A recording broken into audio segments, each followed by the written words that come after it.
Evening, peoples. I'm Pastor Leia, and this is, of course, my co-host Gingersnap. So welcome back to our living room for the fifth part of our installment of our series on the Ten Commandments. So we're halfway through. So the commandments, as we usually recite them in Protestant traditions like the Presbyterian Church. 1, God alone is God. Don't worship other gods because there's just the one. 2, don't keep idols, especially not ones with, horns. 3, don't misrepresent God's will because words, W, matter. 4, keep the Sabbath day because the thumb is resting on the Sabbath day.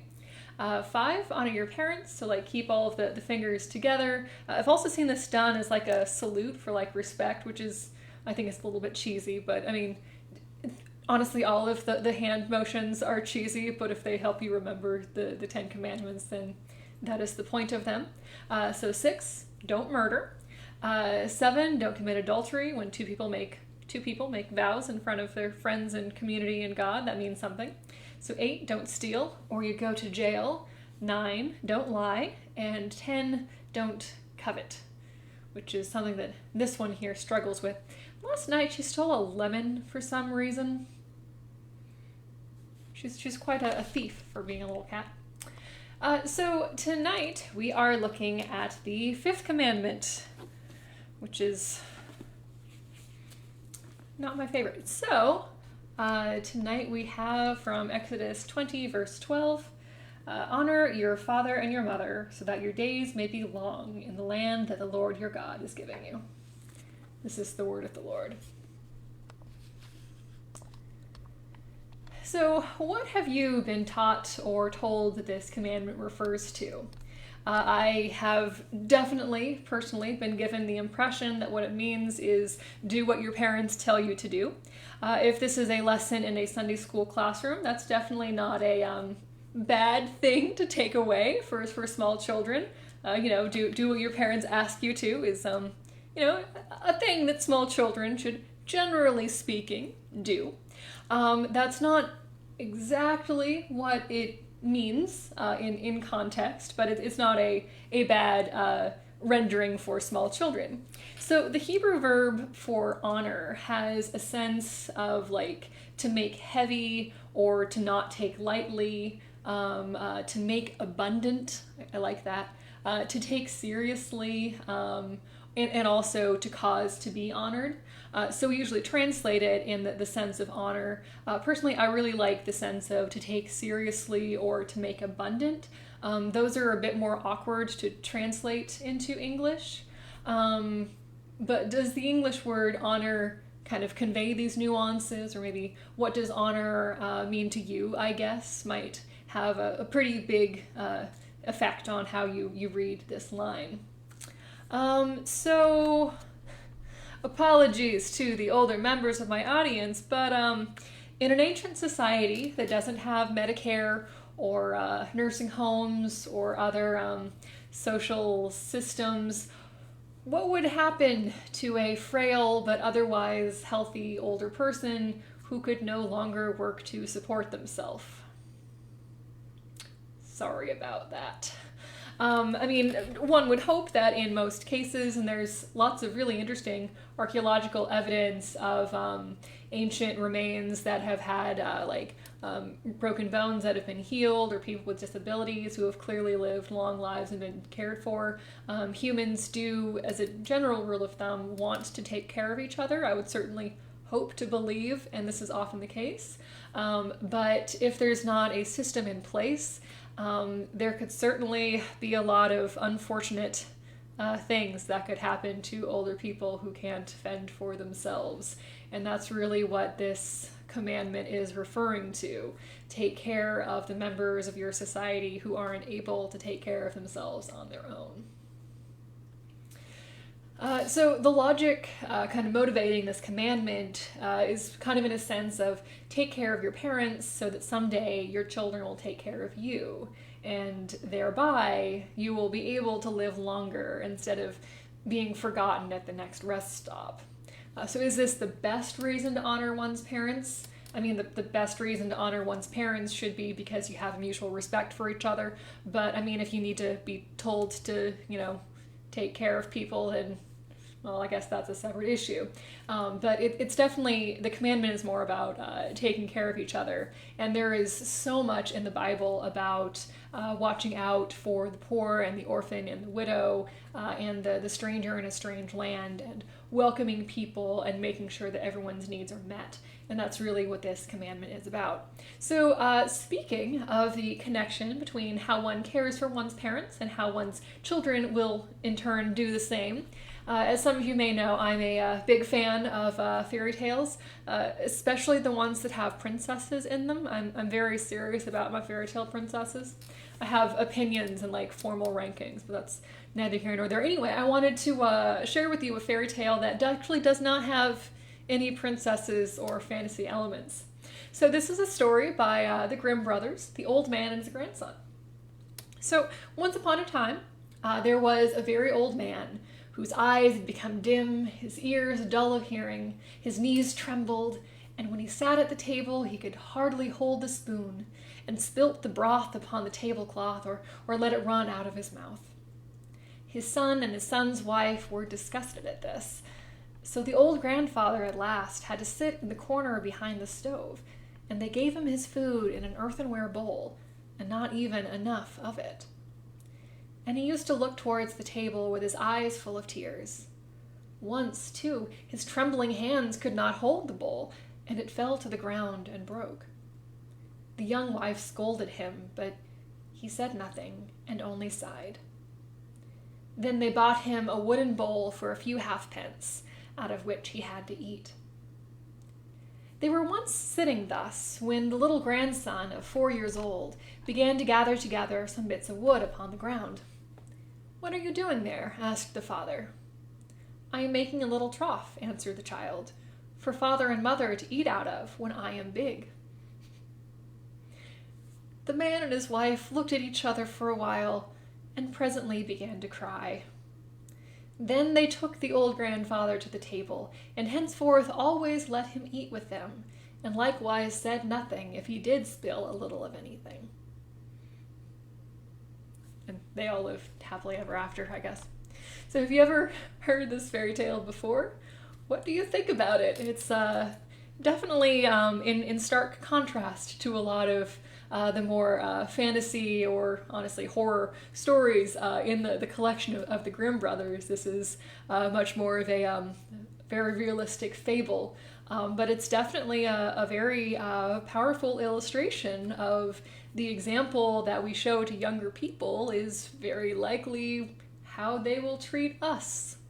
I mean, we're told treat people as you would like to be treated, and I personally would not want to be stuck in a corner and made fun of and not given enough food.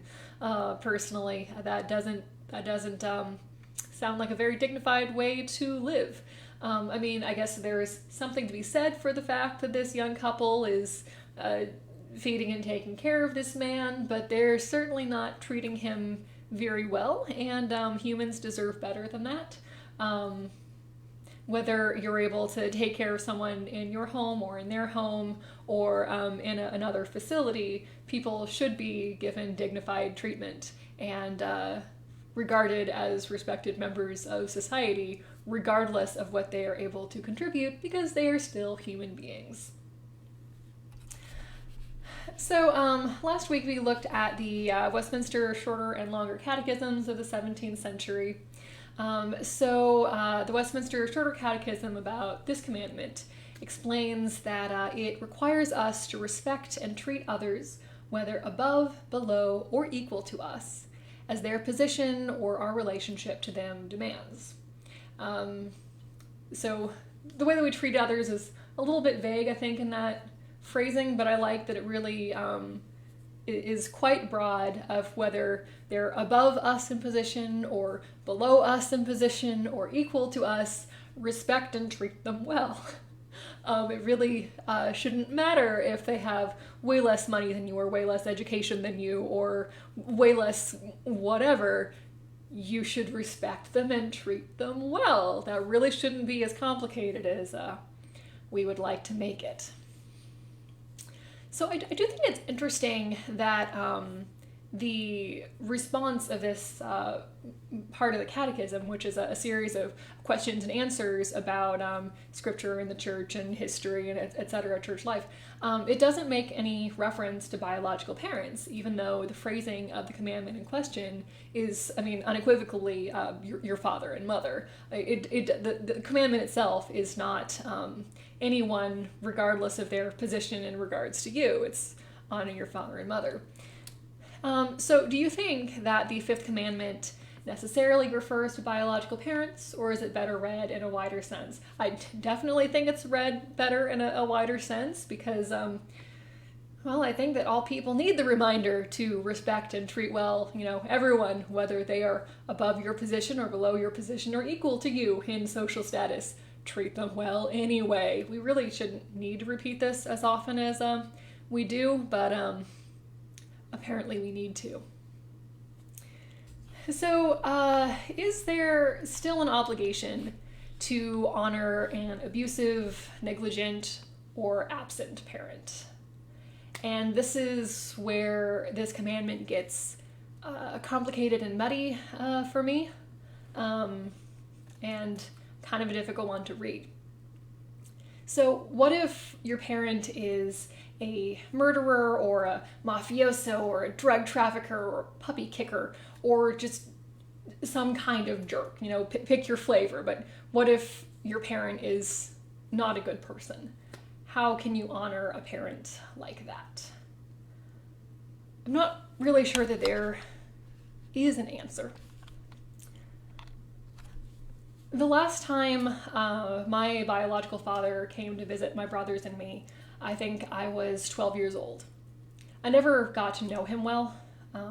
I wanted to, but I was awkward and shy, weirdly enough, and he only ever came to see me a handful of times and only called once or twice a year, if at all. I was extremely lucky to have been raised by three parents, with grandparents who welcomed us into their home on short notice 1 month before I was born, and who were always there for me. A lot of people whose parents were divorced didn't get that opportunity, and I am immensely grateful, and I know that I am extremely lucky. When I was a baby, my grandfather would walk me up and down the stairs until I fell asleep. And my grandmother, who died 7 years ago on Mother's Day, was the single most important person in my life and the kind of person I always wanted to be. I wear her wedding ring on a chain. It never occurred to me until I was an adult that they had never planned to give up all of their retirement years to raise a second set of children. And that never occurred to me because they never made me feel anything other than loved and welcomed. I will never forget the last conversation I had with my biological father. It was my 14th birthday, and my birthday has always fallen in finals week, so I was finishing a U.S. history project. I think it was on suffragettes, not the point. He called and asked me what I was doing. I told him. He said he would call back. He didn't. I was 14. My entire family has always been remarkably generous in talking about my biological father and never stopped or discouraged him from seeing us or contacting us. I don't hate him. I don't wish him ill. I can't have strong feelings about him in any way because he was never a real entity in my life, just an empty space. He actually tracked me down last year and found my personal cell phone number. He didn't offer any apologies or explanations and seemed genuinely surprised that I was not over the moon to hear his voice for the first time in 18 years. My family is who I choose it to be. And I think that life is too short to spend time trying to force a relationship with someone who's ambivalent or hurtful. Yes, he's my biological father, but he has never, ever, for a single day of my life, been my dad. I always thought I was okay with that. But when he called last year and acted like it was nothing to drop out of my life completely when I was a child, it's like it's opened up this deep existential hole being burned away with the question, why wasn't I worth having as a daughter? I was not a bad kid, and I wanted a dad. So my relationship with this commandment has always been complicated because I've always wanted to live in accordance with the scripture, but how can I honor my father if I've never had one in any real sense? The commandment is to honor our father and mother and take their lives seriously so that our families can have many years together of love and companionship and support. But why doesn't the commandment also say that if you become a parent, that you should take that duty seriously as well, so that you can plant a seed of love in your children that will grow and blossom? Why doesn't it say that too? I don't have the authority to change the Ten Commandments or any other part of the Bible. So I'm left with this one, which I've honestly never entirely known what to do with, except to remember that every commandment adds up to two. To love the Lord our God with all our heart, with all our soul, and with all our mind, and to love our neighbors as ourselves.